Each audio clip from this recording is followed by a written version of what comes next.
kapurdoy, kamusta kayo dyan? Eto medyo nagluwag na ng bahagya yung ECQ dito sa sa Dubai. So ayan, na tayo, nakalabas na kahit pa paano. Medyo bumubuti na yung lagay ng COVID. Ayan, papunta tayo ng bus stop. Ayan,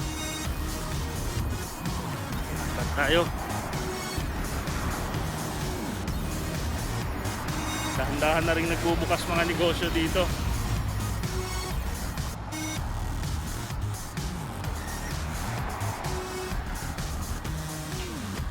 Habang tayo ng bus.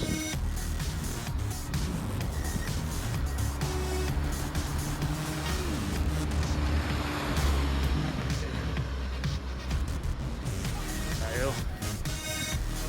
Bus stop. Sabi ko sa'yo, sarado pa rin yung bus stop. Hindi pa binuksan. Palilim tayo ng bahagya mga kapurdoy. Medyo nagkakatao na yung daanan itong highway na to, nagbukas na. Pero pang 4 na araw na ng ngayon ng Ramadan. So yung mga dos and don'ts sa labas pagka during Ramadan time. So ayan na, yung bus number 81 mga kapurdoy.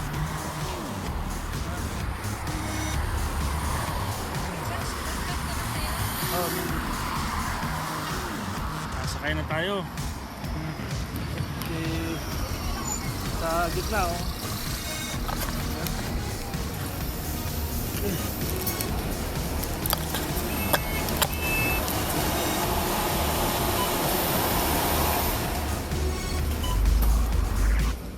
Mga kapurdoy, pagpasensya ninyo itong part dito yung biyahe natin.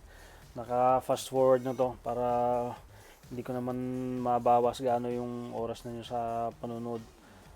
Ito yung pagbiyahe natin papunta sa Mall of Emirates sa may bandang likuran para pagkuha nung OFW Financial Assistance. Pinagkalob sa atin ng Duli AKAP program ng ating PCG Dubai, Polo OWA Dubai and Northern Emirates UAE.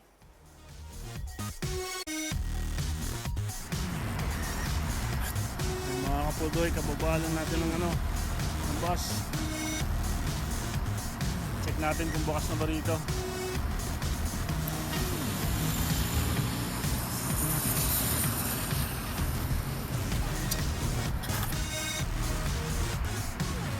Ayan mga kapurdoy, nakapasok tayo sa entrante gawing kabila.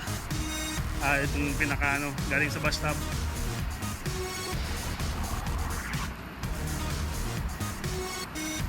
Dati punong-puno dito ng sasakyan mga kapurdoy. Ngayon, siyempre pa rin yung social distancing. Naka limited hours lang sa loob ng mall. Hi. Thank you.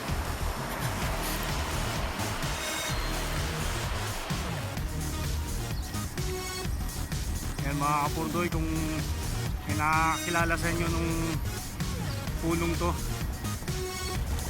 pupunta tayo ng Alansari ngayon kasi ang Polo OWA nagpadala na ng pera, tapos kukuhanin natin.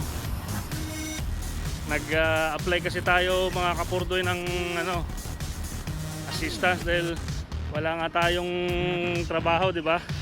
So medyo pordoy tayo ng bahagya ngayon.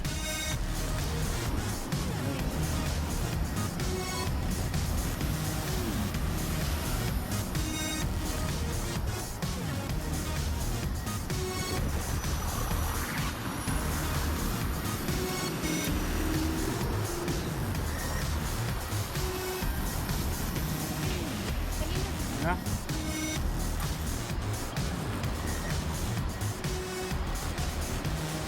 Mga kapurdoy,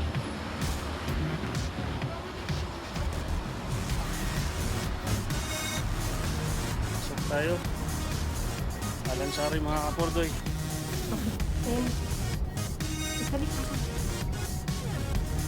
mga kapurdoy, pinukuha natin yung padala ng government natin. Yung sa Dole Akap para sa mga OFW.